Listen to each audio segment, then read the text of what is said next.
সুপ্রভাত বন্ধুরা, কেমন আছো সবাই? আশা করি সকলে ভগবানের কৃপায় ভালোই আছো। সকালবেলায় ঘুম থেকে উঠেছি, এখন বাজে হচ্ছে 5:30। কে বলবে বলো তো এই রকম আলো দেখলে যে এখন 5:30? আর ওদের বাড়ির পাখিটা না, আমি মানে সকালবেলা বাইরে বেরোলেই আমাকে দেখে ওই খাঁচার ভেতর থেকে না ডাক দেবে।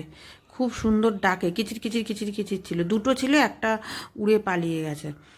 তারপর সকালবেলা ঘরে গিয়ে আবার উঠোনটাই সামনের টুকু একটু ঝাড় দিলাম, বাসি উঠোন, একটু তো ঝাড়া পোছা করতেই হবে। তার মধ্যে আবার কালকে হয়েছে এখানে ঝড়, ঝড়ে না আরও উঠোনটা আর কি নোংরা হয়ে গেছে।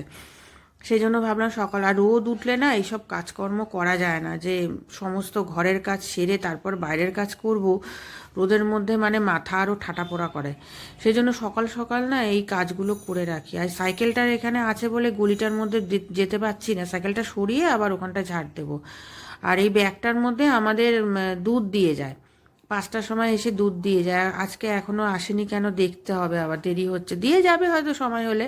আর পুদিনা গাছটা দেখো বন্ধুরা কত সুন্দর হয়েছে, বৃষ্টির জল পেয়ে যেন আরও ঝাঁকড়া হয়েছে। আর এই যে নাকচম্পা, আজকে দুটো ফুল ফুটেছে, ভালোই হচ্ছে বেশ। এই গাছগুলো সেই ছাদের ওপর থেকে নিচে নিয়ে এসেছিলাম না, একটু যত্ন করতেই সুন্দর গাছগুলো হয়েছে। আর এই তুলসী গাছের মঞ্জুরিগুলো নিয়ে চারিদিকে ছড়িয়ে দিই, প্রচুর তুলসী পাতা পাওয়াও যাবে আর গাছও হবে। আর বাইরে যে ইয়েগুলো রয়েছে না, হ্যাঙ্গিং প্ল্যান্টগুলো রয়েছে, সেগুলোর মধ্যে প্রত্যেক দিনই সকাল বিকেল দুবেলা করে জল দিই।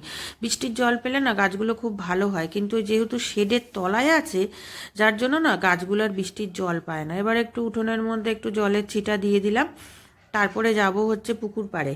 আর এইটা হচ্ছে আমাদের রিজার্ভার, জানো তো, এটার মধ্যে আমাদের জল, পৌরসভার জল স্টোর হয়, তারপরে পাম্পে করে 3তলার ছাদে ওঠে। ওই যে পাম্প চালিয়ে দিয়েছি, জল পড়ছে, জলও ভর্তি হয়ে গেছে। ওই যে বললাম যে আমাদের পুকুর পাড়ে যে টগর ফুলের গাছটা আছে, সেখান থেকে একটু ফুল তুলবো আর কি। প্রত্যেক দিনই তুলি, তবে আজকে অনেকটা ফুল হয়েছে। সব ফুল তুলতে গেলে না প্রচুর সময় লেগে যাবে, আমার তো রান্না বান্না সব করতে হবে বলো, আবার অফিসের ভাত আছে। আর পুকুর পাড়ে আমাদের বাড়ি বলে না অনেকেই আমাকে বলে যে তোমাদের বাড়িতে খুব ঠান্ডা, গরমকালে কোনো অসুবিধা হয় না, কিন্তু যে থাকে সেই বোঝে, গরম গরমই।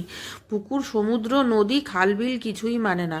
একমাত্র যদি বড় বড় গাছ থাকতো তাহলে হয়তো একটু ঠান্ডা ঠান্ডা লাগতো। ছাদের ওপরে তো ওই পাশ দিয়ে কোনো বড় গাছ নেই। আর এখন সোজা চলে যাব রান্নাঘরে, রান্না বান্না করেই একদম তোমাদেরকে সব দেখাবো, আর বিশেষ কিছু আজকে শেয়ার করব না। এই দেখো আমার রান্না হয়েও গেছে।